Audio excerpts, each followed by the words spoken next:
দর্শক আসসালামু আলাইকুম। টাঙ্গাইল জেলার বাসাইল উপজেলা নির্বাচনে আপনাদের সাথে আমি আছি নাজনীন। আপনারা জানেন এই উপজেলায় আগামী 5 তারিখেই অনুষ্ঠিত হতে যাচ্ছে উপজেলা নির্বাচন। এই উপজেলা নির্বাচনে পরপর দুইবারই কিন্তু এই উপজেলার যিনি চেয়ারম্যান ছিলেন জনাব কাজী অলিভ ইসলাম, যার প্রতীক হচ্ছে আনারস, তিনি আবারও চেয়ারম্যান পদে নির্বাচন করছেন। আমরা একটু তার সাথে কথা বলবো। এই যে অনেকটা সময়ের অভিজ্ঞতা এবং সাধারণ জনগণের সাথেই থাকা, আবারও তিনি আসলে যেহেতু জনপ্রতিনিধি হতে চান, কি মেসেজ দিতে চান সেসব বিষয়ে। ভাইয়া, আপনার আসলে অনেক অভিজ্ঞতা, অনেক বছর এক টানা আপনি সাধারণ জনগণ বা উপজেলাবাসীর কাছে আছেন, আবারও জনপ্রতিনিধি হতে চান, কি মেসেজ দিতে চান? তো আসলে আমি 2009 সালে উপজেলা চেয়ারম্যান নির্বাচিত হই। মাঝখানে 5 বছর ছিলাম না। পরবর্তী 2019 সালে আবার পুনরায় নির্বাচিত হই। তো আমি আমার এই 10 বছরের অভিযাত্রায় আমি চেষ্টা করেছি বাসাইলের উন্নত বাসাইল। এক সময় আজ থেকে 16 বছর আগের বাসাইল আজকের বাসাইল অনেক পার্থক্য। আমাদের সরকারের মাননীয় প্রধানমন্ত্রী হয়তো শেখ হাসিনার নেতৃত্বে সারা বাংলাদেশে যে অভূতপূর্ব উন্নয়নের ধারা অব্যাহত রয়েছে, তারই ধারাবাহিকতায় বাসাইলকে আমরা একটি উন্নয়নের দ্বার প্রান্তে নিয়ে যেতে সক্ষম হয়েছি। একটি সময় বাসাইল থেকে কোনো ইউনিয়নের রাস্তাই ছিল না, কানেক্টিভিটি ছিল না, সবই কাঁচা রাস্তা ছিল। তো আমাদের প্রয়াত সংসদ সদস্য পৃথিবীর সহকর্মী সাজানের নেতৃত্বে আমি তখন চেয়ারম্যান ছিলাম। তখন প্রত্যেকটা ইউনিয়নের পাকা রাস্তার কানেক্টিভিটি আমরা করি। স্কুল, কলেজ, মসজিদ, মাদ্রাসা, পৌরসভা সহ বাসাইলে একটি দৃশ্যমান উন্নয়ন করি। তো মাঝখানে 5 বছর আমি ছিলাম না।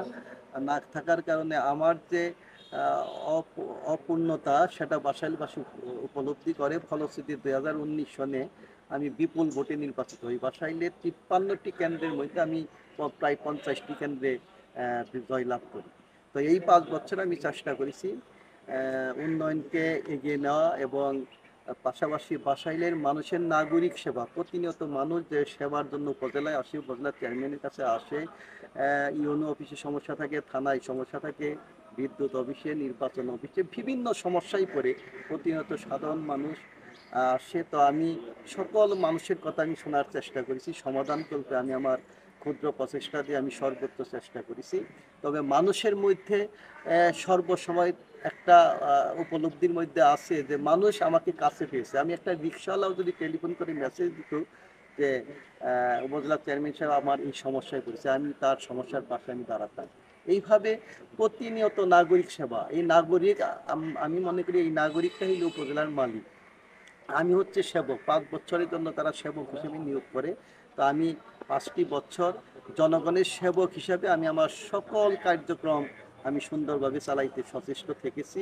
তো একজন মানুষও বলতে পারবে না সেবার বিনিময়ে কোনো কিছু আমি গ্রহণ করেছি। আমার 10 বছরের অভিজ্ঞতা এই ধরনের কোনো রেকর্ড নেই। আমি সততা, স্বচ্ছতা, সর্বোচ্চ ট্রান্সপারেন্সি, অ্যাকাউন্টেবিলিটি নিয়ে আমি মানুষের সেবা করার চেষ্টা করছি। ইনশাল্লাহ আগামী দিনে মানুষের মধ্যে যে সারা, মানুষের মধ্যে যে পজিটিভ ধারণা, আগামী দিনে ইনশাল্লাহ আগামী 5ই জুনের নির্বাচনে বাসাইলের মানুষ, সাধারণ মানুষ, গরিব মানুষ যারা আবারও পুনরায় আমাকে চেয়ারম্যান হিসেবে দেখতে চায়, কারণ তারা তাদের নাগরিক সেবা আমার দ্বারাই পূর্ণতা পাচ্ছে এটা তারা মনে করে। আর সর্বোপরি বাসাইল একটি নিচু অঞ্চল, একটি চক্র, তারা এই নিচু অঞ্চলের মাটি কেটে, বালি কেটে অন্য উপজেলায় বিক্রি করে। এইটার আমি কঠিন প্রতিরোধ করি, প্রতিবাদ করি।